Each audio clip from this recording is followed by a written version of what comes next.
Hello, everyone. Thanks for my introduction. First of all, I would like to say that I really appreciate your presence, especially now it's a Friday evening. It's very late now. And normally I know that in Vietnam, there is a common practice that everyone will gather to have a team dinner on Friday evening, but you are here to join our NLP webinar. I really appreciate that. Okay, I will talk about quickly about what is in the Industrial Revolution 4.0 and what could be the potential impacts on the workforce.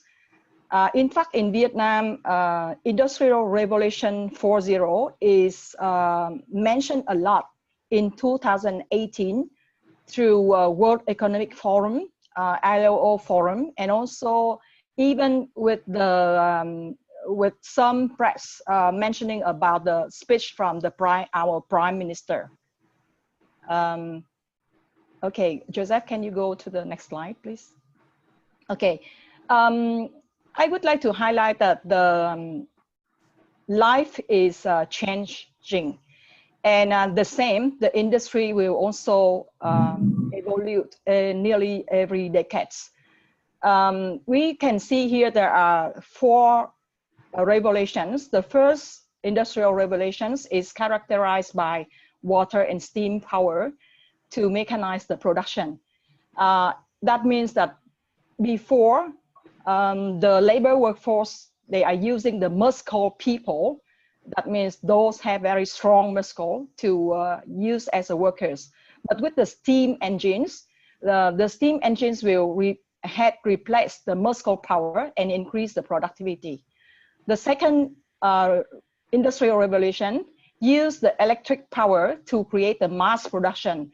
That means manpower is used for one or two core steps in the whole process. The production is faster, and of course, the cost will be was lower. The third revolution used electronics and information technology to automate production. In that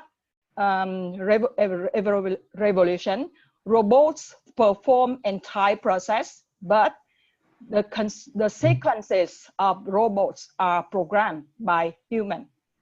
So how about the fourth IR? The fourth IR is characterized by three core elements. First is about the interconnectivity. We call Internet of Things. Second, data. The third one is artificial intelligence. The production systems are not only computerized, but now can become cyber physical production system. Everything, including people, through a network can connect, and production is nearly autonomous. That means Industrial Revolution 4.0 focusing on creating leaps in every industry, such as new generation robots, 3D printers, self-driving cars, nano and biotechnology, quantum computing, etc. So through the four industrial revolutions, we can see that the productivity keeps increasing, and more company focus on the customer orientation. And of course, the jobs with higher skills are more and more. Okay, and a lot of people say that the question it will be the AI. That means what could be the impact of artificial intelligence? Jack Ma, you know Jack Ma is well-known person now, thinks AI is going to cause more pain than happiness. Why? Because first of all, we can see that according to World Economic Forum in 2017, they indicate that there will be about more than 50% of jobs in Asian countries, including Vietnam, will be automated in the next few decades. However, in the next 15 years, the workforce in Asia is forecasted to grow by 11,000 workers every day That means that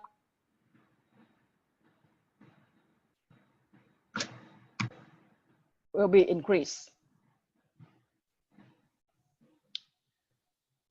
So the question is, how could be the question will be, because in the past, the competition between the countries in Asian countries, most of the time, they will choose Vietnam as a low cost in terms of in terms of labor cost, and they choose to invest in Vietnam. But I would like to highlight that with the AI, low cost and low skill labor is no more competitive advantage. Can you go to the next slide, please? Yeah. So low cost and low skill labor is no longer competitive advantage. Because why? Because AI, artificial intelligence, will change the nature of business.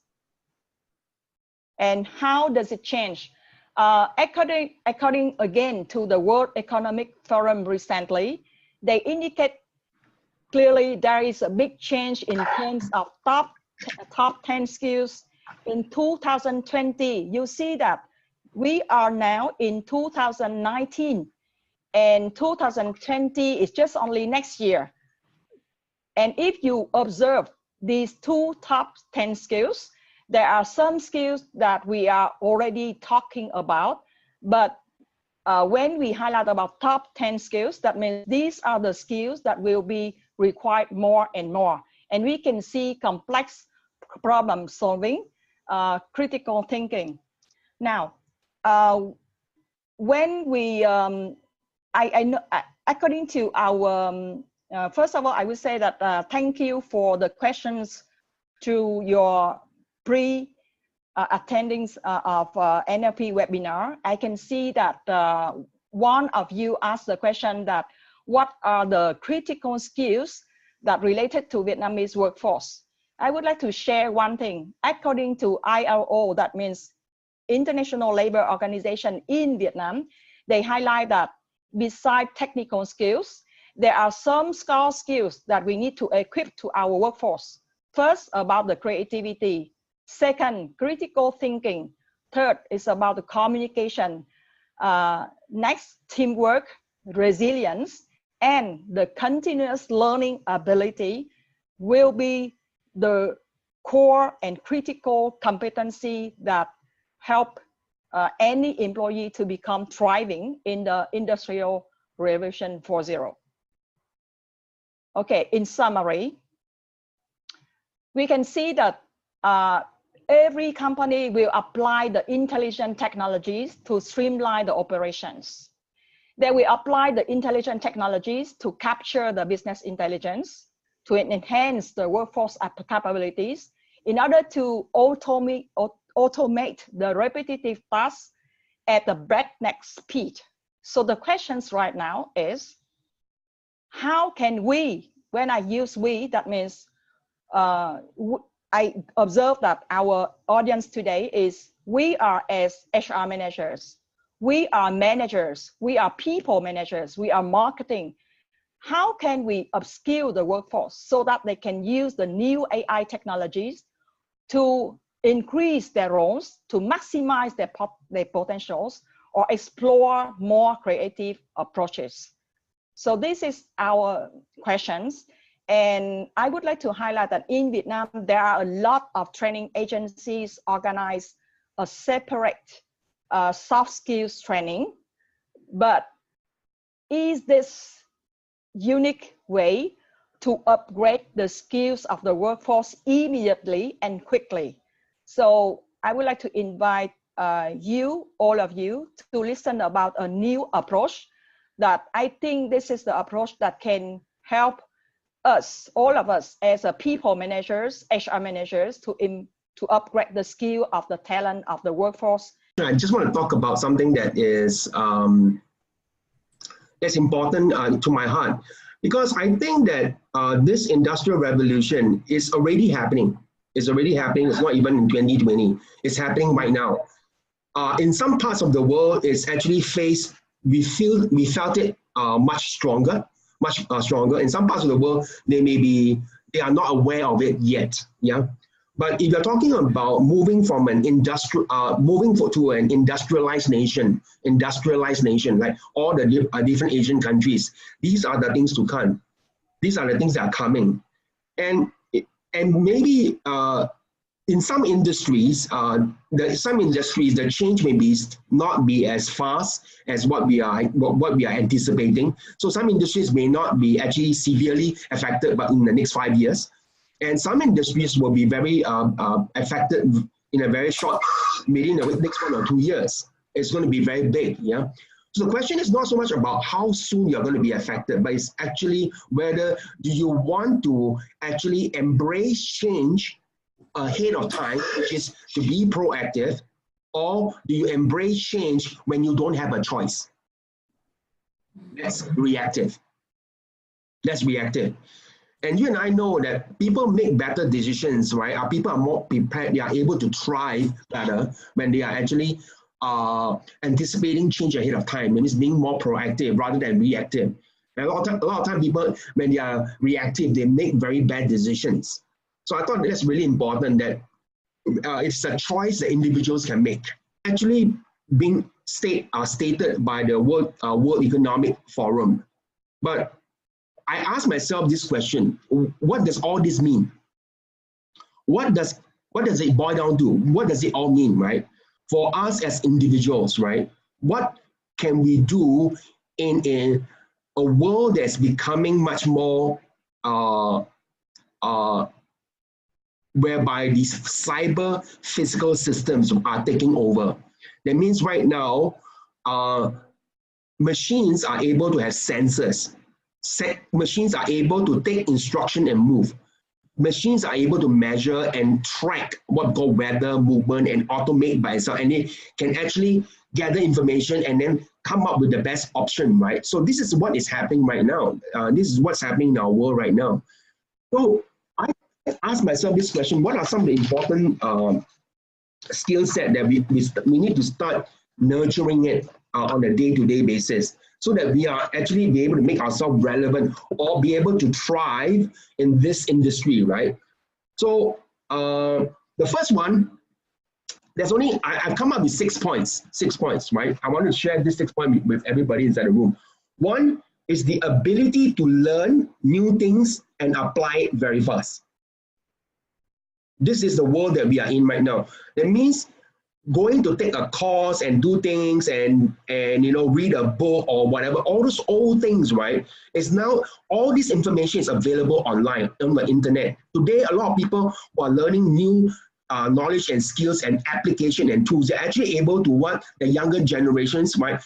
The Gen Ys and so on and so forth, they're able to look at information on the internet, they try it on their own and they apply it on their own.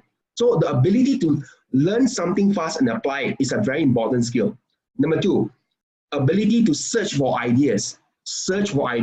Take down notes, summarize them, see patterns, apply the information, refine it until you become skillful at it. So it's about looking for information and utilizing that information, right? And being able to contrast that data. The ability to work productively with different people with different knowledge and skill sets. So in a VUCA world, let me see, I've got that chart with me, right? VUCA. It means high level of volatility. Is a volatile, uncertain, complex, and ambiguous world. Right? This terminology has been around since 1987. It started in the American War College during the Cold War between the Russian and American. And when the Cold War was lifted, right, in the 80s, and then a lot more countries are coming together or have united, and then more collaboration is going on. So there's a lot of things that are changing in terms of relationships. So it creates a lot of uncertainty. Things are volatile. much more complex, and there's a lot of things that are not clear, ambiguous. So in this VUCA world, right, when things are getting more and more complex, right, that means, right, your ability to handle information and different things, right, will be easier if you are working with people, if you are able to work in a group. There's a saying that goes, more heads are better than one, right? More heads are better than one, right? More heads rather than doing everything by yourself. But more heads require us to be able to have rapport building skills, to be able to adapt to different different styles, and to be able to utilize the strength of different people. So how do we create a team? Is one of those skills that we need to be able to develop in our lives. And then next one is a shocking ability to act without full knowledge. Ability to act without full knowledge. That means things are changing so fast. By the time you try to get everything together, right, things have already started changing. So in order to seize opportunity, to be able to start getting things, to learn a particular skill, you need to be able to take some information and start playing with it and start working on it, and you learn as you go. So that's also a very important skill set, rather than waiting until everything is sure, then you start to move, right? And if I were to stretch one more thing further, is the ability to change your routine, your daily routine.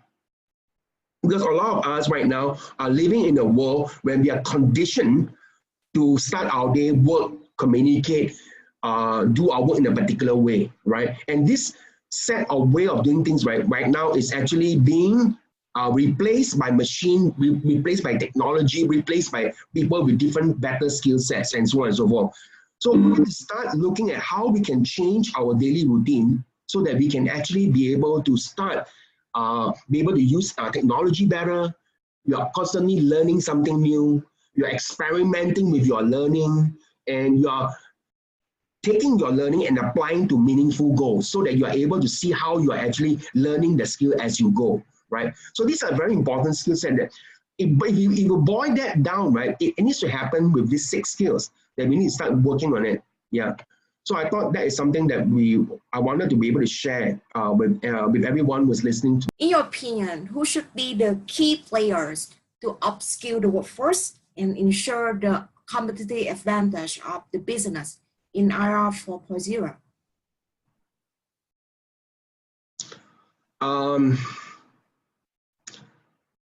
The idea of upskilling, right?